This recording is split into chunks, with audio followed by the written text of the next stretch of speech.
അയ്യോ, എന്റെ കുന്തം എവിടെ പോയി? ഇന്ന് എനിക്ക് കുന്തം കിട്ടിയില്ലെങ്കിൽ കുട്ടൂസൻ എന്നെ കൊല്ലും.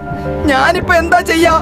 ലുട്ടാപ്പി എങ്ങനെയാണ് കുന്തം കണ്ടുപിടിച്ച് മായാവിയെ പിടിക്കാൻ പോകുന്നതെന്ന് നമുക്ക് നോക്കാം.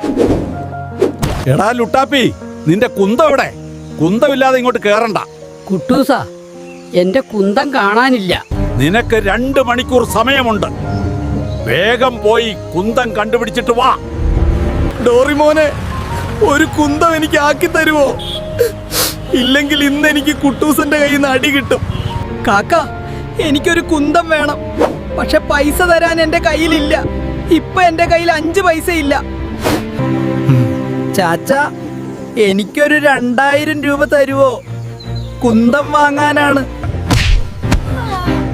ഇറങ്ങിപ്പോടാ ഇവിടുന്ന്. പഴയ പ്ലാസ്റ്റിക് സാധനങ്ങൾ കൊടുക്കാനുണ്ടോ? പഴയ സാധനങ്ങൾ വരൂ. ഇതാ, നിനക്ക് ഇത്രേ ഉള്ളൂ. ഈ സാധനത്തിന് വെറും 100 രൂപയെ കിട്ടുള്ളൂ. അയ്യോ, ദിവസം മുഴുവൻ കഷ്ടപ്പെട്ടിട്ടും 100 രൂപ മാത്രം ലഭിച്ചുള്ളൂ. ഇനി മണ്ണ് കൊണ്ടൊരു പ്രതിമയുണ്ടാക്കി വിറ്റ് നോക്കാം.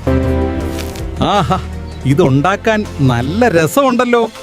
കഷ്ടപ്പാടിനുള്ള ഫലം ഇപ്പൊ കിട്ടും. ചേട്ടാ, ഈ രൂപം വാങ്ങൂ. നല്ല കിടിലം പീസാണ്. ഇത് വീട്ടിൽ വെച്ചാൽ ഐശ്വര്യം വരും. ശരി. ആഹാ, അത് വിറ്റപ്പോ 2000 രൂപ കിട്ടി. അയ്യോ, പണി പാളി. എന്റെ പണം കള്ളം കൊണ്ടുപോയി. എന്നെ കൊണ്ട് ഇനി വയ്യ. എല്ലാവരും വീഡിയോ ലൈക്കും ചെയ്തും ചാനൽ സബ്സ്ക്രൈബ് ചെയ്തും എനിക്ക് ആത്മവിശ്വാസം തരൂ. ഇനി കടയിൽ നിന്നൊന്നും വാങ്ങുന്നില്ല. ഇന്ന് ഞാൻ ഉണ്ടാക്കാൻ പോകുന്ന കുന്തം ഇതുവരെ ആരും കണ്ടിട്ടുണ്ടാവില്ല. ഇത്തവണ ചരിത്രം സൃഷ്ടിക്കും. അങ്ങനെ അവസാനം എന്റെ സൂപ്പർ കുന്തം റെഡിയായി. ഇത്തവണ എന്നെ തടയാൻ ആർക്കും പറ്റില്ല. ഇതിൽ ജാർവിസ് സെറ്റ് ചെയ്തിട്ടുണ്ട്.